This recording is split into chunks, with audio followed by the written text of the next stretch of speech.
Welcome students. This session is for BA second year English Literature, paper 2nd, that is Prose and Fiction. In this session, we will continue with the story Dr. Heidegger's Experiment by the famous American short story writer Nathaniel Hawthorne. Before we continue with the text, let's have a recap of the story that we have done in my previous session.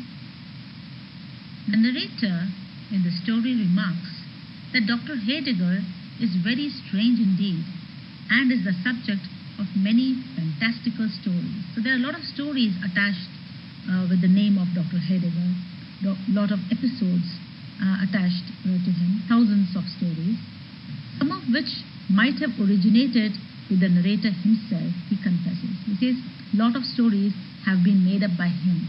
So he says my name can be attached to the origin of these stories.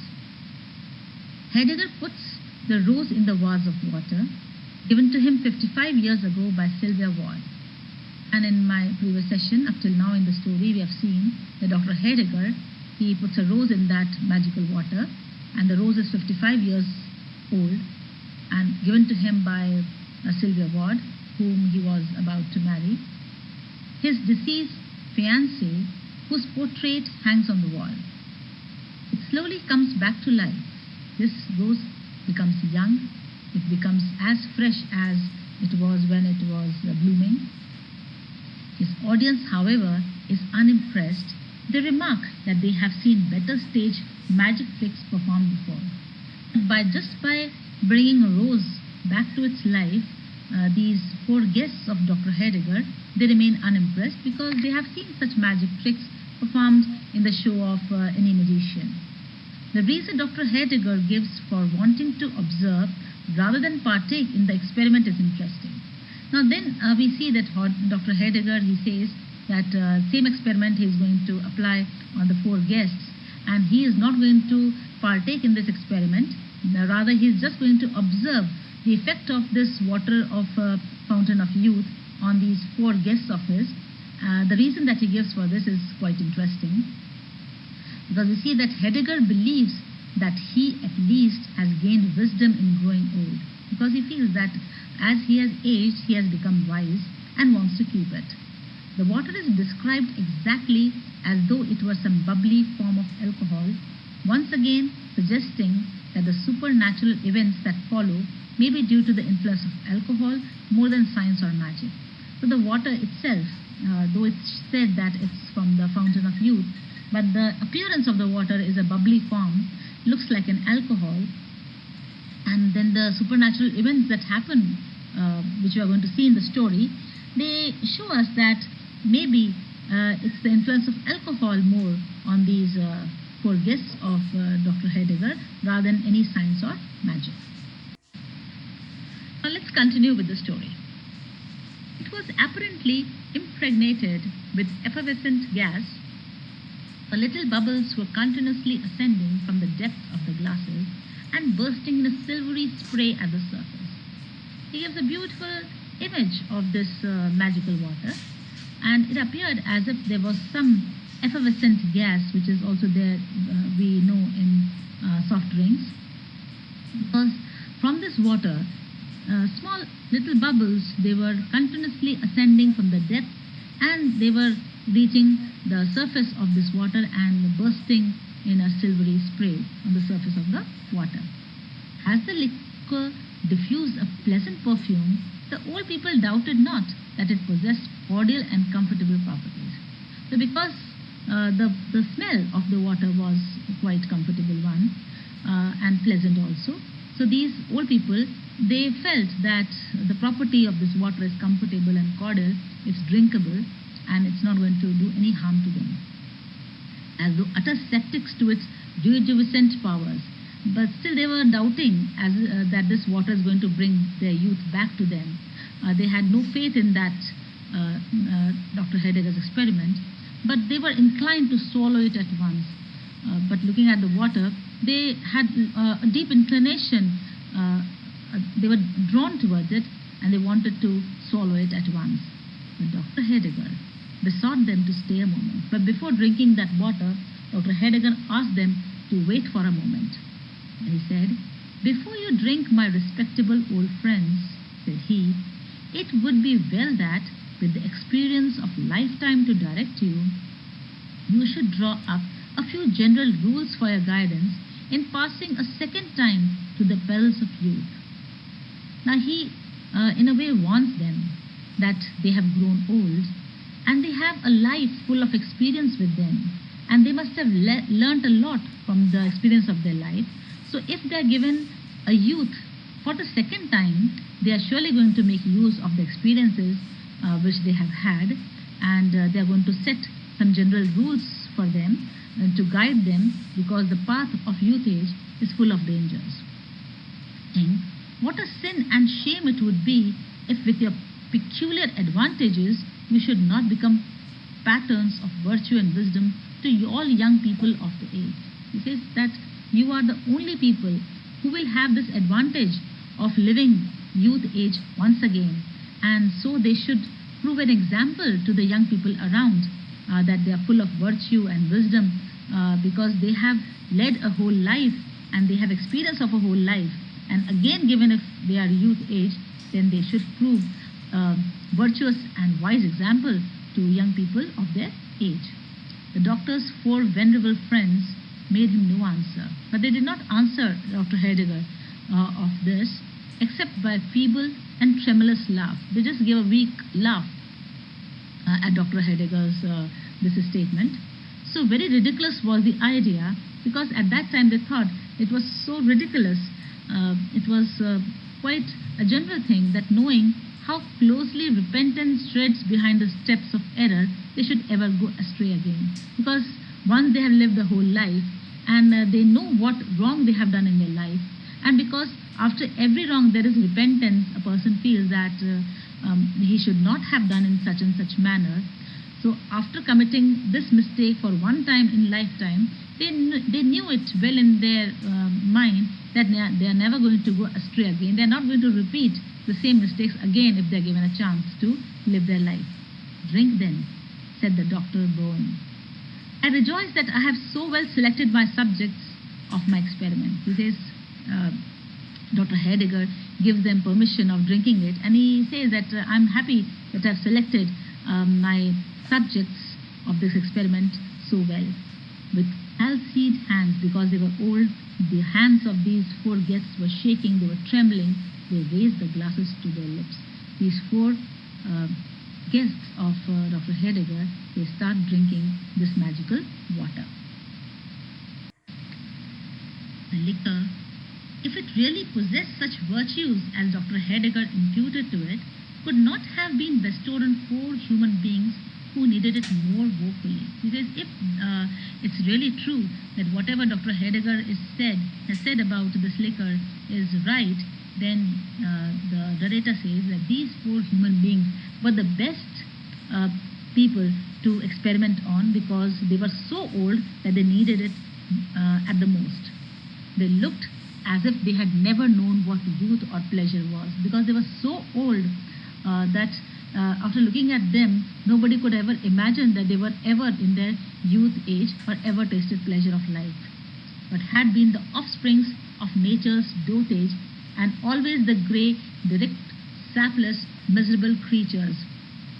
And if anybody looks at these old people, they felt that they have always been such worn out people. They were sapless and miserable creatures that nature has given birth to, and who were now sat stooping round doctor's table without life enough in their souls or bodies to be animated even by the prospect of growing young again. So they were so old, they were so much in that destructed condition and in their life, that they could never ever think of any prospect of becoming young again. They drank up the water and replaced their glasses on the table. So after drinking this water, they kept the glasses back on the table. Shortly, there was an almost immediate improvement in the aspect of the party. But as it was known, immediately some improvements started coming on their faces. not unlike what might have been produced by a glass of generous wine. It was quite dissimilar to the effect of a wine on anyone's body, together with a sudden glow of cheerful sunshine brightening over all their visages at once. So it was not effect of any alcohol or any generous wine. Rather, after drinking this water, you could see the sunshine, the brightness, which was now covering their faces at once. There was a healthful suffusion on their cheeks. Suddenly, their old, withered, wrinkled cheeks started getting suffused with health.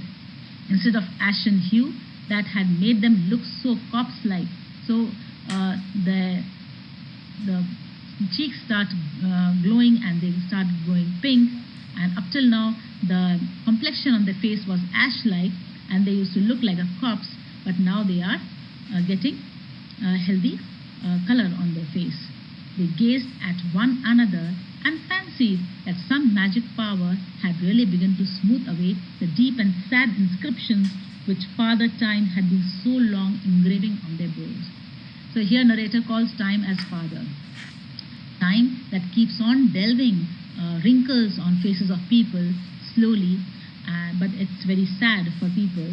And then they say that this water has some magic power and it's smoothing away, it's taking away all those wrinkles which Father Time has made mark on their faces for such and such long time.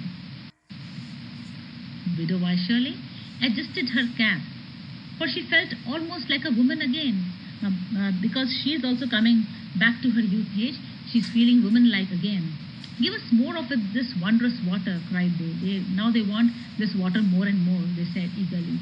We are younger, but we are still too old. The water has made them young, but still they were looking a bit old. Quick, give us more.